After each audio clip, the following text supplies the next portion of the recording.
देश के प्रधानमंत्री नरेंद्र मोदी आज से 3 दिवसीय जयपुर के दौरे पर आ रहे हैं। पीएम नरेंद्र मोदी आज 5:35 पर जयपुर पहुंचेंगे और जयपुर पहुंचते ही सबसे पहले प्रधानमंत्री बीजेपी के प्रदेश कार्यालय जाएंगे, जहां भारतीय जनता पार्टी के विधायकों, मंत्रियों व पदाधिकारियों के साथ चर्चा करेंगे। भारतीय जनता पार्टी आगामी लोकसभा चुनाव को लेकर कितनी गंभीर है, इसका अंदाजा इस बात से लगाया जा सकता है कि पीएम जयपुर पहुंचते ही सबसे पहले बीजेपी के विधायकों, मंत्रियों व पदाधिकारियों से मुलाकात करेंगे और आगामी लोकसभा चुनाव को लेकर बीजेपी के इन नेताओं को मूल मंत्र दिया जाएगा कि किस तरीके से चुनाव जीता जाए। राजस्थान में लोकसभा की 25 सीटें हैं। भारतीय जनता पार्टी वर्तमान में 24 पर काबिज है। एक सीट जो नागौर की है वो गठबंधन को दी गई थी, अब यह गठबंधन नहीं रहा, आरएलपी एनडीए से अलग हो चुकी है। अब बीजेपी का लक्ष्य 25 की 25 सीटें जीतना है और इसी कारण प्रधानमंत्री जयपुर आते ही सबसे पहले बीजेपी के नेताओं से मिल रहे हैं। बीजेपी के प्रदेश कार्यालय में इस बात का मूल मंत्र दिया जाएगा कि 25 की 25 सीटें बीजेपी कैसे जीते। लोकसभा चुनाव को लेकर बीजेपी अभी से युद्ध स्तर पर तैयारियां करने में जुट गई है। प्रधानमंत्री का जयपुर का दौरा बड़ा महत्वपूर्ण है, कई मायनों में महत्वपूर्ण है। एक तो सबसे महत्वपूर्ण बात यही है कि प्रधानमंत्री जयपुर पहुंचते ही सबसे पहले बीजेपी के कार्यालय पहुंचेंगे, जहां पार्टी के पदाधिकारियों के साथ वो चर्चा करेंगे, बैठक करेंगे और पार्टी के पदाधिकारियों के साथ ही वो खाना खाएंगे और उनके साथ चर्चा करेंगे। दूसरा, प्रधानमंत्री का 2 दिवसीय कार्यक्रम कल व परसों का है, वो डीजीपी व आईजी के साथ बैठक का है। देश में जो नए कानून बने हैं, देश में वर्तमान में आंतरिक सुरक्षा की क्या स्थिति है, इन सारे मुद्दों को लेकर प्रधानमंत्री इन बड़े अधिकारियों के साथ चर्चा करेंगे। देश में कई नए कानून बने हैं, उन नए कानूनों को किस तरीके से लागू किया जाए, कैसे अलग अलग राज्यों में ये कानून इंप्लीमेंट होंगे, किस स्तर तक इसमें काम करना होगा, इन सारे मुद्दों पर इस बैठक में 2 दिवसीय बैठक में चर्चा होगी। क्योंकि अनेक देश में नए कानून बने हैं वर्तमान में, इन कानूनों का किस तरीके से उपयोग होगा, किस तरीके से ये कानून चलेंगे, इन सारे मुद्दों पर हो सकता है कि इस बैठक में चर्चा हो। देश की आंतरिक सुरक्षा सहित विभिन्न मुद्दों पर इस बैठक में 2 दिवसीय बैठक में डीजीपी व आईजी के साथ चर्चा होगी। लेकिन सबसे महत्वपूर्ण बात यह है कि लोकसभा चुनाव को लेकर भारतीय जनता पार्टी अभी से बहुत गंभीर हो गई है। युद्ध स्तर पर अभी से बीजेपी ने तैयारियां शुरू कर दी है। जिला स्तर से लेकर प्रदेश स्तर तक बीजेपी अभी से जुट गई है, ताकि लोकसभा चुनाव में अभी से सारी तैयारियां पूरी कर ली जाए, कोई कोर कसर नहीं रहे। और प्रधानमंत्री जयपुर पहुंचते ही सबसे पहले बीजेपी के नेताओं, विधायकों, मंत्रियों, इनसे मुलाकात करेंगे, पदाधिकारियों के साथ चर्चा करेंगे, ताकि लोकसभा चुनाव से जुड़ी जो रणनीति है वो इन पदाधिकारियों के साथ वो शेयर करेंगे, इन्हें मूल मंत्र देंगे कि कैसे चुनाव जीता जाए।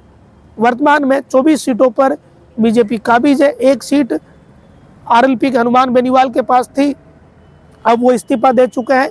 तो अभी चुनाव है, तो वैसे उपचुनाव अब होने नहीं है, 6 महीने के भीतर ही चुनाव होने वाले हैं। लेकिन एक सीट का पेच फंसा हुआ है बीजेपी के लिए, यहाँ इस बार किसे उतारा जाएगा, इसे लेकर भी हो सकता है कि इस महत्वपूर्ण बैठक में चर्चा हो। क्योंकि बीजेपी 25 सीटों में से 24 सीटों पर पहले से काबिज है और बीजेपी यही चाहती है कि 25 की 25 लोकसभा सीटें इस बार जीते। तो नागौर की सीट पर अब किसे उतारा जाए, 2 सीटों का बीजेपी के लिए कन्फ्यूजन था। एक वो सीट जहां किरोड़ीलाल मीणा का इलाका था, तो वो कन्फ्यूजन तो अब दूर हो गया, क्योंकि किरोड़ीलाल मीणा कैबिनेट के मंत्री बन चुके हैं राजस्थान में और वहाँ अब कोई परिस्थिति वैसी रही नहीं। लेकिन बीजेपी 2 सीटों पर जो कमज़ोर थी, उसमें से अब एक सीट बीजेपी की कमज़ोर बची है, वो सीट है नागौर की सीट। नागौर में बीजेपी ने गठबंधन किया था पिछले चुनाव में आरएलपी के साथ, लेकिन किसान आंदोलन के मुद्दे पर आरएलपी ने एनडीए का साथ छोड़ दिया था। उसके बाद हनुमान बेनीवाल अपनी लड़ाई लड़ रहे थे और वो विधायक चुने गए, तो उन्होंने लोकसभा से इस्तीफा दे दिया। अब लोकसभा के चुनाव नज़दीक है, तो फिर उपचुनाव होना नहीं है। ऐसे में बीजेपी अब इस बार इस सीट पर किसे उतारेगी, क्योंकि जो 25 सीटें हैं, 25 में से 25 सीटों पर बीजेपी जीते, इसके लिए बीजेपी अथक प्रयास कर रही है। ऐसे में यहाँ ऐसा प्रत्याशी बीजेपी को उतारना पड़ेगा जो ऐसा मजबूत प्रत्याशी हो, जो कांग्रेस को तो टक्कर दे ही सके, साथ में हनुमान बेनीवाल से भी मुकाबला कर सके। तो हो सकता है कि ऐसे मुद्दे पर भी आज प्रधानमंत्री के साथ चर्चा हो, क्योंकि चर्चा तो लोकसभा चुनाव को लेकर ही होनी है। 24 सीटों में से अनेक सीटें ऐसी है जहां बीजेपी के लिए कोई कंफ्यूजन है ही नहीं, ऑलरेडी सब कुछ आसानी से हो रहा है। कुछ सीटें हो सकता है कि जहाँ पेच फंसा हो, जिसमें सबसे बड़ा पेच तो नागौर में फंसा हुआ है। एक जो दूसरी सीट सवाई माधोपुर की कमजोर मानी जा रही थी, अभी जो विधानसभा चुनाव हुए थे उससे पहले बीजेपी की आंतरिक रिपोर्ट थी उसमें, तो लेकिन वो भी अब क्लियरिटी होगी। किरोड़ी लाल मीणा को लेकर भी अब कोई कंफ्यूजन नहीं है, वो बीजेपी के बड़े नेता है, वो कैबिनेट के मंत्री है राजस्थान में। तो अब एक सीट कमजोर बची है भारतीय जनता पार्टी की, वो है नागौर की सीट।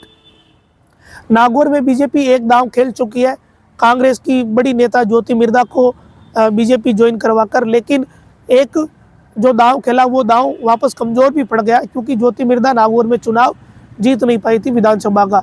अब आगे बीजेपी ज्योति मिर्धा को टिकट देगी या CR चौधरी को टिकट देगी, या इन दोनों के अलावा कोई नया व्यक्ति चुनाव मैदान में उतारा जाएगा, इसका ठीक जवाब अभी नहीं मिल सकता। जब चुनाव नजदीक आएगा तभी जाके ये स्थितियां क्लियर होगी। लेकिन एक बात बड़ी तय है कि नागौर जैसी टफ सीट को लेकर भारतीय जनता पार्टी में चर्चा हो रही है, चर्चा होगी, बड़े स्तर पर चर्चा होगी। बीजेपी के जो बड़े वरिष्ठ नेता है उनके बीच चर्चा होगी, क्योंकि ये सब जानते हैं कि हनुमान बेनीवाल का खुद का एक अच्छा खासा वोट बैंक है और वो प्रभावित कर सकते हैं इस सीट को। इन परिस्थितियों में बीजेपी किस तरीके से ऐसी जो नागौर जैसी कोई कुछ सीटें हैं वहाँ कैसे काम करेगी, इसे लेकर ही ये मूल मंत्र प्रधानमंत्री देने वाले हैं। टफ सीटों को लेकर प्रधानमंत्री मूल मंत्र देंगे। और वैसे लोकसभा चुनाव में बीजेपी पहले से ही बड़ी मजबूत इस मायने में है, क्योंकि 3 राज्यों की जो विधानसभाओं में बीजेपी को बहुमत मिला है, बीजेपी ने सरकार बनाई है। इस दृष्टि से अगर देखा जाए तो बीजेपी उत्साहित पहले से ही है, बीजेपी के कार्यकर्ता भी उत्साहित है। और अभी हाल ही में नई सरकार बनी है और जब प्रधानमंत्री अब आ रहे हैं तो बीजेपी में एक अलग ही जोश देखने को मिल रहा है। आज प्रधानमंत्री क्या मूल मंत्र देंगे, किस तरीके से विधायकों, मंत्रियों व मुख्यमंत्री को सरकार चलाने के लिए कहेंगे, सरकार चलाने को लेकर भी मूल मंत्र हो सकता है कि प्रधानमंत्री दे। तो इन तमाम बिंदुओं को लेकर अभी चर्चाएं चल रही है, कयास चल रहे हैं कि प्रधानमंत्री क्या सलाह मुख्यमंत्री, उप मुख्यमंत्री व अपनी कैबिनेट जो राजस्थान की है उसको देंगे, और विधायकों को किस तरीके का मूल मंत्र देंगे ताकि आगे भी लोकसभा चुनाव में पार्टी मजबूत रह सके। इन सारे बिंदुओं को लेकर आज बीजेपी के प्रदेश कार्यालय में चर्चा होनी है। और उसके बाद कल व परसों DGP व IG की जो कॉन्फ्रेंस है उसमें कानून व्यवस्था, नए कानूनों को लेकर चर्चा होगी। तो प्रधानमंत्री का दौरा बहुत मायनों में बहुत ही महत्वपूर्ण है।